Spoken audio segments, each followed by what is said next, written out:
Y'all, they told me not to sound so black. The thing is, I can't help it.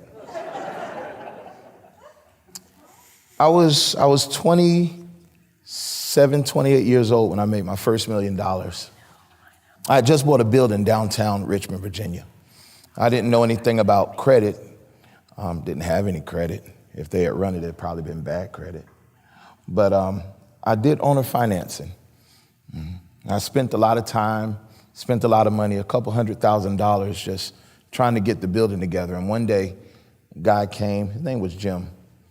He came and he wanted to see what was going on while I wasn't open yet. And he was like, what's going on? He came in and he saw the floors all ripped up, the walls down to the studs, and we hadn't opened yet. This was an amazing building. It was right at the corner of Broad and Lombardy Street. It was about 3 stories tall, had glass on 2 sides, it was right on the corner. It was beautiful. And they had that carpet that was just thick enough to be called carpet, but so thin you could still sweep it with a broom.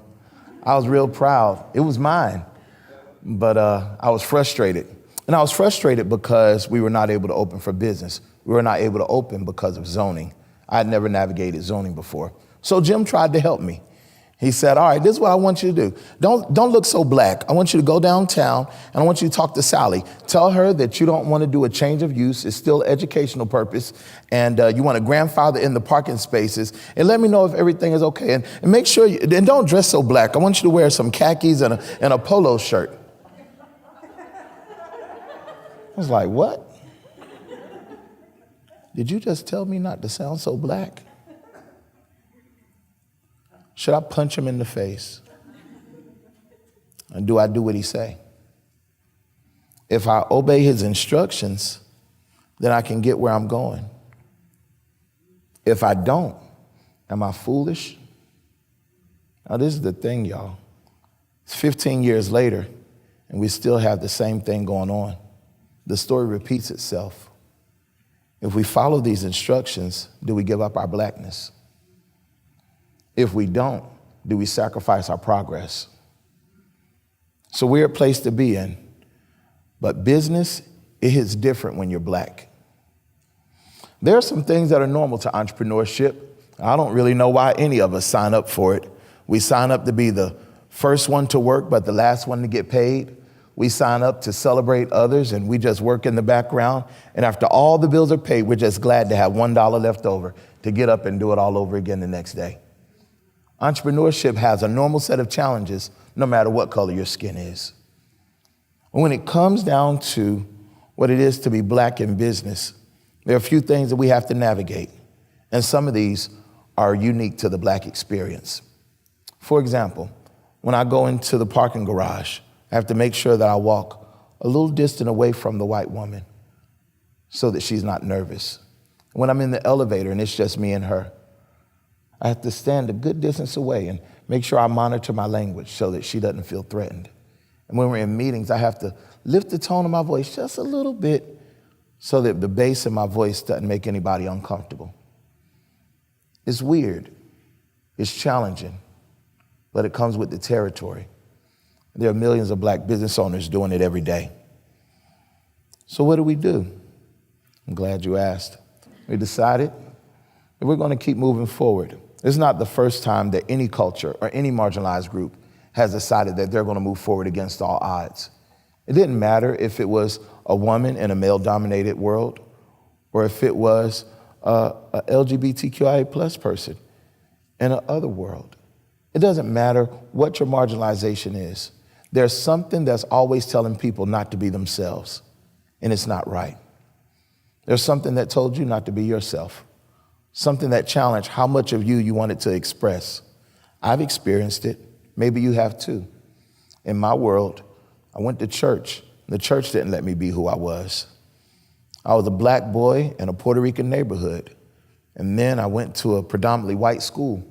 So I was too white sounding for my black friends and too black sounding for my white friends, and just didn't quite fit in anywhere.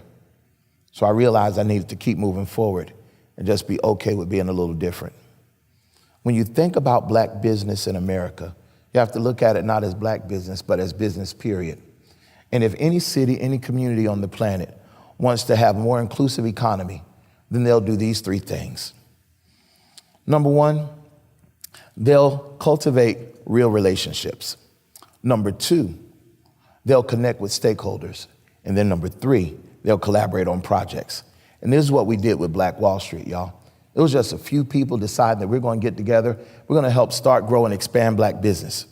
And so about a year ago, we decided we were going to get together, and we met every Monday night.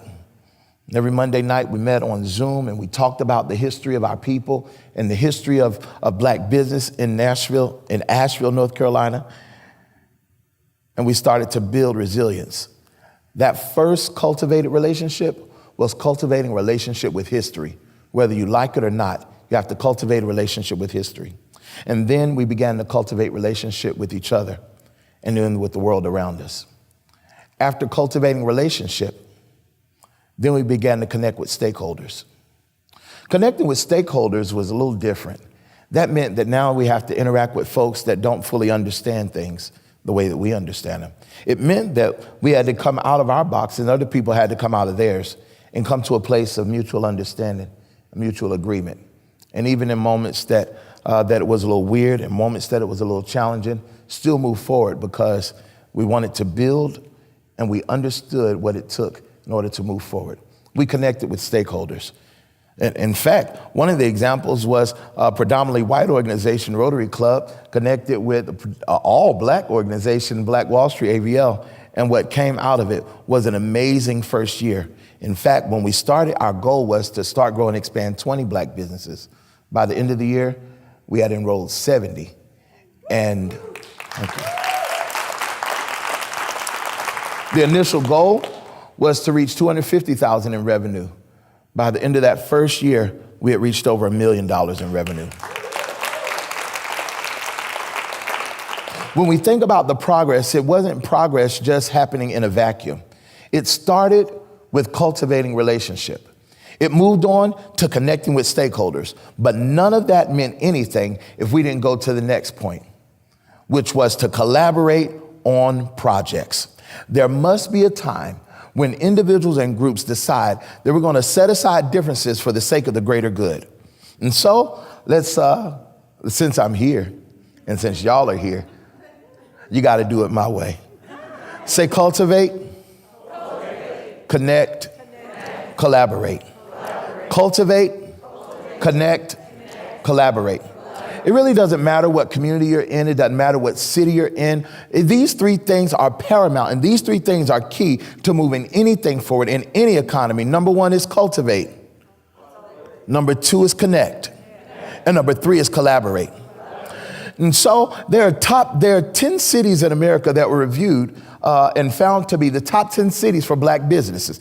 Now, the thing about these cities is that they're part of what was known as the antebellum South. They were places that embraced the Jim Crow segregation. They were places that were challenging for Black people, but so happens that when the roster is read, these are the top 10 cities for Black business in America. It so happens that these places understood how to do these three things, and they did it on the heels of segregation. They did it on the cusp of such horrible, horrible histories, but they did it.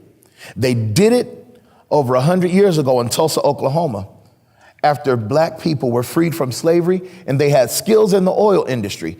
And then history tells the story how the business district was decimated and the first city bombed in America by its National Guard because of a lie. They did it in Richmond, Virginia, when the city was known as the capital of Black capitalism because it had so many Black-owned banks and insurance houses. And then they did it in Durham, North Carolina, where Black people were known for advancing technology. They did it in Montgomery, Alabama, where folks were known for their skills in the iron and steel industry. And we know that they did it in Asheville. Not only did they do it in Asheville, but it's still happening right here in Asheville. It's happening when groups begin to collaborate and they begin to connect and they begin to cultivate real relationships. And it doesn't stop there.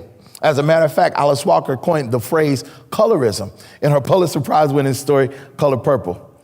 Colorism happens to be the number one tool used in racism today. It's important to understand that when people are judged by the color of their skin, something is wrong. And it didn't only happen then. Sometimes it happens today. It happens when lighter skinned people are preferred above darker skinned people. It happens when we have that thing. It's called the brown bag test. It's not new. It still happens. It happens when people hide things in strange words that only make sense to them and their committee. It happens, but it also changes.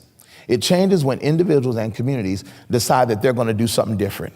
And it starts with cultivating real relationship. After you cultivate real relationship, then you connect with stakeholders.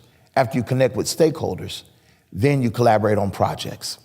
And when you do this, nothing is impossible. When you do this, nothing can stop you. When you do this, the resources in a city that used to be held only to an elite group can now be shared among everybody. It does not mean that people lose their individuality. It doesn't mean that. And I don't think Jim was trying to stop me from being an individual. Jim thought he was helping me by telling me not to sound so black. But people have tried to help me for years, and it didn't work.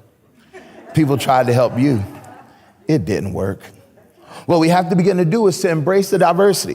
What we have to be able to do is to embrace the individuality and take moments like this and ideas and concepts and decide that we're going to work together and collaborate on the projects. Now, one of my favorite people on the planet just passed away. We know her as TV's Rose Nyland. Rose Nyland is not black. She's not a man. And I don't know that she was an entrepreneur in any of her TV acting. But what we do know was that she brought joy to people.